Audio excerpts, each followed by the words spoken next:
Hello दोस्तों, मैं विशाल एक बार फिर आपके प्यारे channel Vishal yoga therapy and IBS health centre में आपका स्वागत करता हूं। तो दोस्तों, आज मैं बताना चाहूंगा कि जैसे आपको इसमें हमने बताया है कि जैसे आईबीएस हो सकता है आपको या गैस्ट्राइटिस या कोलाइटिस या अल्सर कोलाइटिस या लिवर सिरोसिस या कॉन्स्टिपेशन, कब्ज बना रहना या डायरिया बना रहना या म्यूकस आना या आव आना, ये सब समस्याएं जैसे आपको बनती हैं पेट में, तो वो सब मैं थोड़ा डायग्राम के माध्यम से आपको समझाना चाहूंगा कि ये समस्याएं कैसे बनती हैं और क्यों होता है। तो दोस्तों, सबसे पहला काम यही है कि सबसे पहला इंपॉर्टेंट बात है कि ये सब समस्याएं जो बनती हैं आपको गैस, आईबीएस, अल्सर कोलाइटिस, ये सब चीजें जैसे आप अगर आपको जैसे आईबीएस है तो आपका आईबीएस में सबसे पहले नाभि का जो है ध्यान देना जरूरी है। नाभि आपकी अपसेट रहती है काफी दिनों से, उसके कारण जो है आपका जो है नाभि खिसकने की वजह से आपका नाभि या दाएं बाएं जाएगी तो आपको म्यूकस और मिक्सर आ सकता है, नाभि नीचे जाएगी तो आपको डायरिया हो सकता है, नाभि ऊपर जाएगी तो आपको कॉन्स्टिपेशन बना रह सकता है। तो दोस्तों, ये कंडीशन आपको आईबीएस में बनती है। सबसे पहले मैं बताना चाहूंगा कि जैसे आईबीएस में बिल्कुल खाना हजम नहीं होता है बिल्कुल, या भारीपन बन जाता है खाना खाने के बाद, और जो है ब्लोटिंग होती है, या खाना खाने के बाद तुरंत वॉशरूम जाने को पड़ता है, किसी किसी को रहता है बार बार बाथरूम लग जाता है, और किसी किसी को रहता है कि ये तीनों समस्याएं बनती है जैसे कॉन्स्टिपेशन, डायरिया, म्यूकस और आव आना हो सकता है। तो ये सब चीजें आईबीएस में बनती हैं। तो आईबीएस को मैं सबसे पहले बताना चाहूंगा कि जैसे आप लोग खाना खाते हैं, सबसे पहले आप खाना खाते हैं माउथ से खाने के बाद आपका खाना इसोफेगस से नीचे जाता है। जब इसोफेगस से नीचे आने के बाद आपका स्टमक में खाना आता है, तो इसमें कम से कम 4-5 घंटे आपका खाना रहता है। 4-5 घंटे रहने के बाद इसमें जो है लीवर क्या करता है कि लीवर बाइल जूस बनाता है। तो लीवर बाइल जूस बना के जो गॉल ब्लैडर होता है उसमें सारा बाइल जूस इकट्ठा होता रहता है गॉल ब्लैडर में। तो फिर गॉल ब्लैडर क्या करता है, जब खाना स्टमक में आता है तो गॉल ब्लैडर के द्वारा हाइड्रोक्लोरिक एसिड इसमें छोड़ा जाता है, तब जाके खाना मतलब कि इसमें स्टमक में 4-5 घंटे रहता है। तो इसमें क्या होता है कि आपका खाने की पचने की प्रक्रिया मैं बता दूंगा। आपकी खाने की प्रक्रिया जो है मुंह से आपका चालू हो जाता है। जो स्टार्च होता है या खाने का ऊपरी भाग होता है वो आपका माउथ में ही पाचन हो जाता है। इसमें लाल ग्रंथियां होती हैं मुंह में, वो सलाइवा बनाती हैं, उसके कारण इसमें पाचन होता है। उसके बाद आपका खाना स्टमक में आता है, 4-5 घंटे स्टमक में रहता है। उसके बाद खाना आपका छोटी आंत में जाता है। 30% खाना आपका माउथ में पच जाता है, 70% आपका खाना छोटी आंत में पकता है, और सबसे ज्यादा देर तक खाना छोटी आंत में ही रहता है। उसके बाद लार्ज इंटेस्टाइन में या बड़ी आंत में खाना जाके पानी को सोख के उसके बाद जो है आपका खाना या रेक्टम या एनस के द्वारा निकल जाता है। तो समस्या कहाँ पे आती है बताना चाहूंगा आपको जो आईबीएस में, कि जैसे आप लोग खाना खाते हैं तो इसोफेगस से होकर स्टमक में जाता है। स्टमक से लीवर और पेंक्रियाज, अग्नाशय जो होता है, अग्नाशय पेंक्रियाज जो छोड़ता है जिससे जठर अग्नि बोलते हैं, उसके द्वारा और बाइल जूस गॉल ब्लैडर के द्वारा हाइड्रोक्लोरिक से छोड़ा जाता है पेट में या स्टमक में। तो उसमें प्रक्रिया पचने की चालू हो जाती है। उसके बाद खाना छोटी आंत में आता है, उसके बाद बड़ी आंत में जाता है। समस्या ये आती है कि आप लोगों को जो है कॉन्स्टिपेशन किसी को रहता है सबसे ज्यादा। तो जब आपकी नाभि अगर ऊपर को खिसकी रहेगी ज्यादा दिनों तक, तो आपको जाहिर सी बात है आपको कॉन्स्टिपेशन रहेगा। इसमें यह होता है कि आपकी बड़ी आंत जो है खाने को पानी ज्यादा एब्जॉर्ब करेंगे और खाना उसमें इकट्ठा होता रहेगा। कई लोगों का होता है कि बड़ी आंत में जो है इतना इन्फ्लेमेशन हो जाता है कि इसकी नसों में जकड़न आ जाती है। जब आप पेट के ऊपर दाएं बाएं टच करते हैं या पेट के बीच में टच करते हैं तो वो जैसे पत्थर जैसा चुभता है। इसमें क्या होता है कि छोटी आंत बड़ी आंत में इतना ज्यादा इन्फ्लेमेशन हो जाता है कि वो जो है पत्थर की तरह एकदम टाइट हो जाती है, उसमें जो है ब्लड सर्कुलेशन एकदम लो हो जाता है। उसके कारण ये समस्या आपको नले जैसी समस्या आपको पड़ जाती है। और जो है इसीलिए आपको जो है इसमें दिक्कत होने के कारण आपको कॉन्स्टिपेशन बहुत ज्यादा बना रहता है।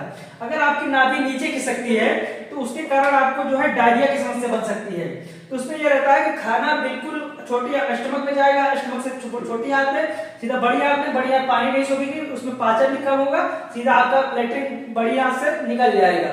उसके कारण क्या होगा कि आपके शरीर में बिल्कुल कुछ खाया पिया लगेगा नहीं, तो कोई भी प्रोटीन कार्बोहाइड्रेट वो सब बिल्कुल एब्जॉर्ब नहीं करेगा पेट, तो सारा जो है डाइजेशन इंप्रूव होगा ही नहीं, तो आपका शरीर वेट जो है दिन पे दिन लॉस होता रहेगा। और इसके कारण आपको म्यूकस की समस्या बन सकती है। म्यूकस अगर आपकी नाभि दाएं बाएं जाती है तो आपको यूडियम या म्यूकस की समस्या बन सकती है।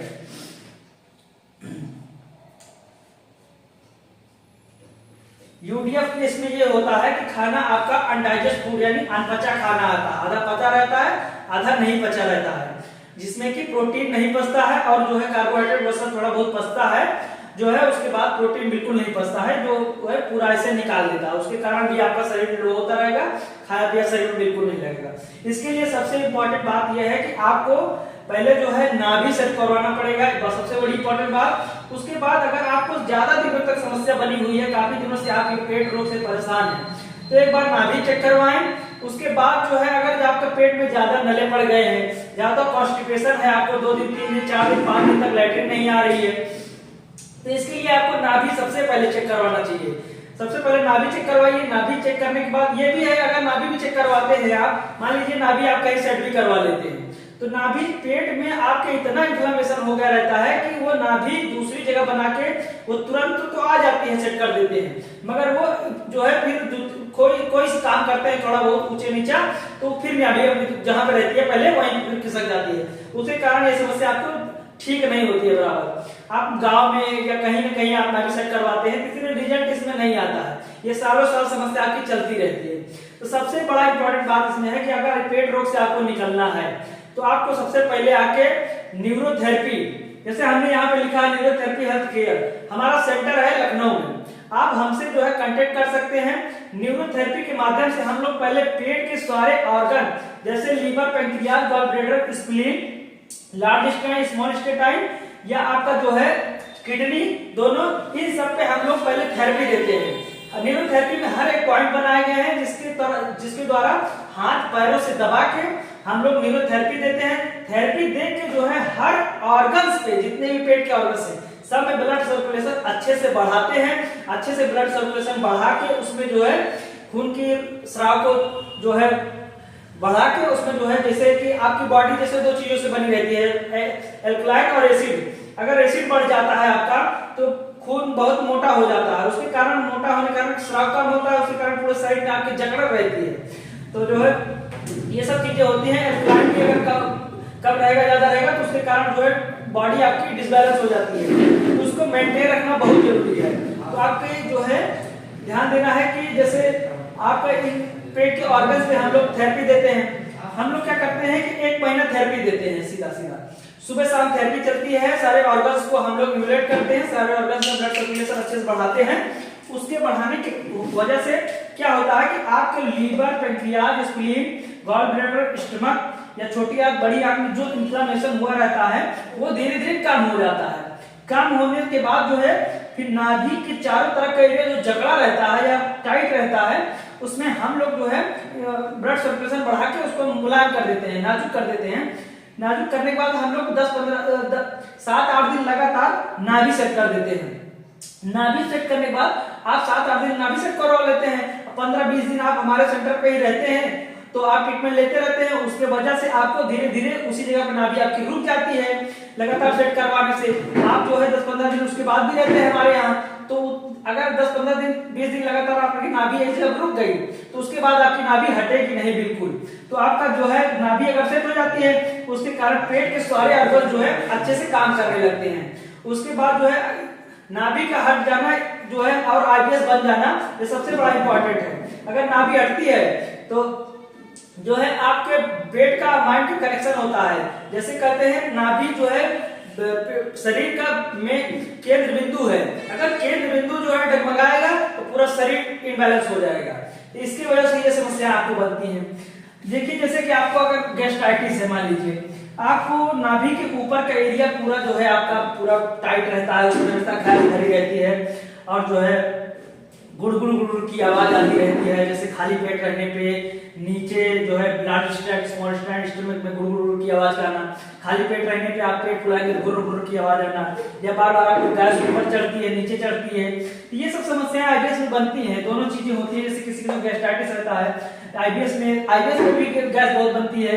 और जैसे आपको कोलाइटिस है मान लीजिए, तो आपको कोलाइटिस जो है कहीं भी हो सकता है, स्टमक में हो सकता है, लार्ज इंटेस्टाइन में हो सकता है, स्मॉल इंटेस्टाइन में। कोलाइटिस में आपको जो है आंतों में इन्फ्लेमेशन यानी घाव हो जाने के कारण किसी रेशे में और जो है कहीं पे, तो वो जो है आप कहीं भी अगर जैसे कोलाइटिस है तो आपको तेला भुना बहुत ज्यादा खाएगा आपको, तो वो जो है घाव को और बढ़ाएगा। तो आपका घाव को और बढ़ाएगा, तो उसके कारण आप समस्या आपकी और बढ़ेगी। इसीलिए बताया जाता है कोलाइटिस में कि आपको जो है सबसे ज्यादा परहेज पे ध्यान देना चाहिए। परहेज और योगा और जो है अगर न्यूरोथेरेपी साथ में चलाते हैं तो सबसे बढ़िया रिजल्ट आता है।